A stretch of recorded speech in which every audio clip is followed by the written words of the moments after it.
Welcome back to another episode of 40 Facts About the 40K Universe. I am your host, Gershwin, and you are watching One Mind Syndicate. Today we continue talking about orcs, as we talk about chaotically possessed orcs. If you're new to the channel, subscribe. We post Warhammer 40K content every single day. But with that said, let's get into 40 facts on the Chaos Orcs. Orcs are very rarely corrupted by chaos. But some of the more vicious orc war bosses, or psychotic weird boys, will seek to serve the cause of the Dark Gods, in return for the power they grant them. These orcs are known as Chaos Renegade Orcs, but to their fellow orcs, they are known as traitors. There are many different ways an orc falls to chaos. Most often, a chaos god or demon will be the first to communicate with the orc. A demon or chaos god will entice an orc with promises of a better fight, or the powers to crush the heads of his enemies. In orc culture, positions of power are constantly being challenged. If the defender is defeated, the loser returns to a mob a demoted orc boy. But if the position of a war boss is challenged, and the reigning boss is defeated, the former war boss is exiled. It is these defeated and shamed orc war bosses that draw the attention of the ruinous powers. Defeated or not, an orc war boss is still a massive, powerful creature, still capable of killing a space marine. These creatures provide the perfect foundation a demon is looking for when seeking to possess a vessel in real space. Most outcast war bosses are also accompanied by their former knobs that were also pushed out of the tribe during the schism. The Chaos God will then have not only a powerful war boss, but also his retinue of aggressive and war-hardened knobs. The ruinous powers are also attracted to those weird boys who become addicted to their psychic powers, often and eventually becoming deadly dangers to their own tribe.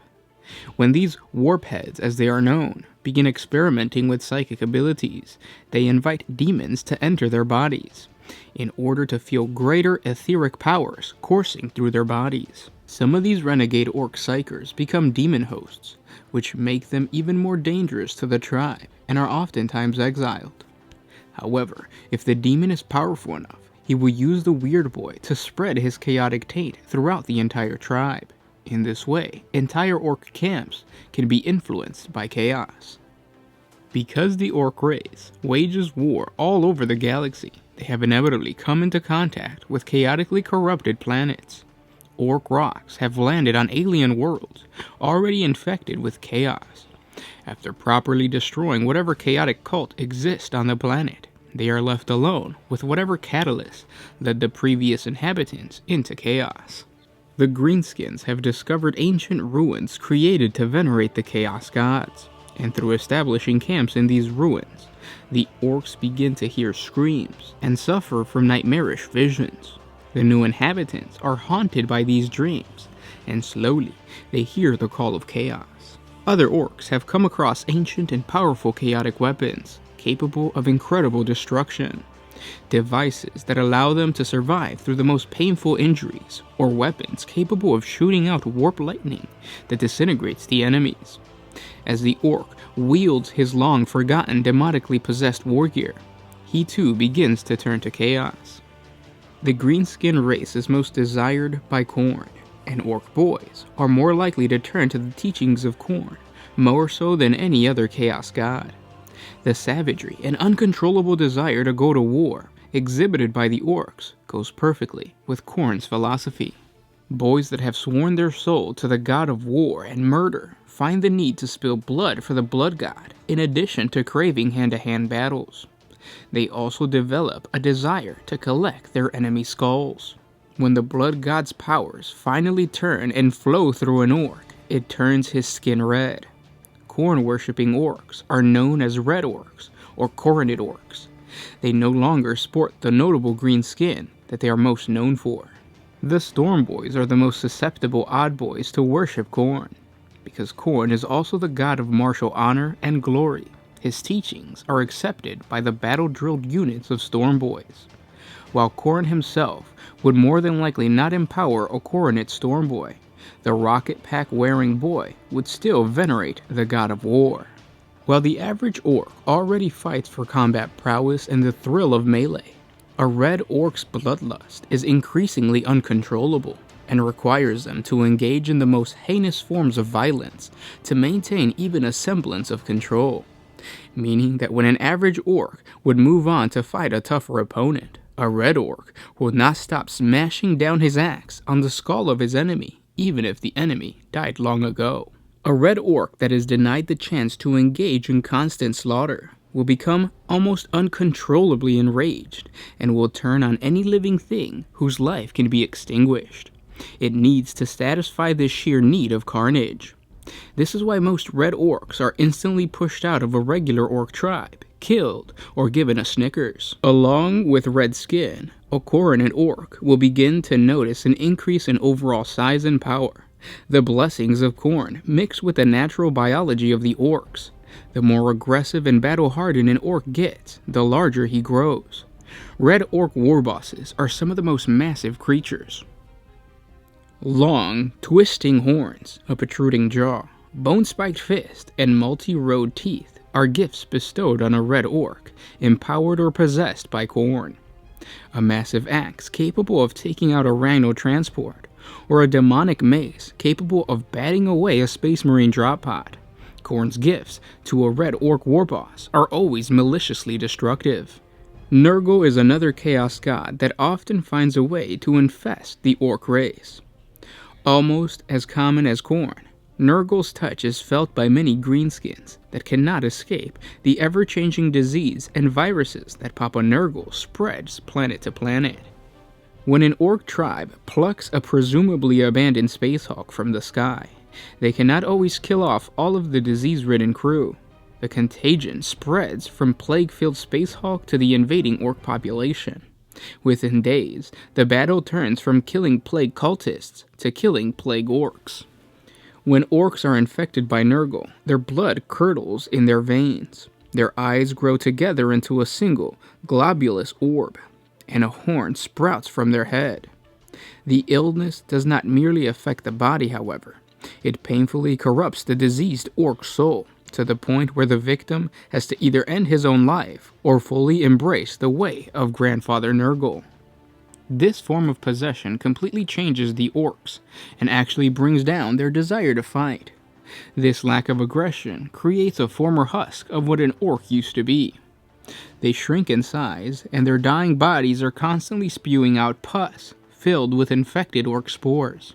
These spores rarely create more plague orcs, but instead morph into deformed Nurgle squigs. The purpose of a plague orc is simple: spread the gift of Nurgle by infecting as many living creatures as they can. Death is welcomed by these possessed orcs, and so their prowess in battle is horrible. Killing a plague orc is as easy as killing a cultist, but Grandfather Nurgle has better use for plague orcs than conquest. When Nurgle infects the greenskins, it is to test his contagion on a population of creatures with a superb immune system. Orc physiology is the fusion of fungus and animal cells. It works not only to survive extremely brutal injury, but also it is incredibly good at fighting pathogens on a molecular level. The fungal cells of an orc are able to react to diseases and kill whatever cell has already been infected. In a way, the orc cells fight each other, and slowly the orc heals himself of the pathogen or virus. This advanced healing is something designed in every orc by their makers, the old ones. What makes them one of the galaxy's most tenacious survivors also makes them perfect for Nurgle's testing. Possession by Slaanesh is extremely rare. The few orcs that have fallen to the Prince of Pleasure's temptations are lured in by the spoils of war.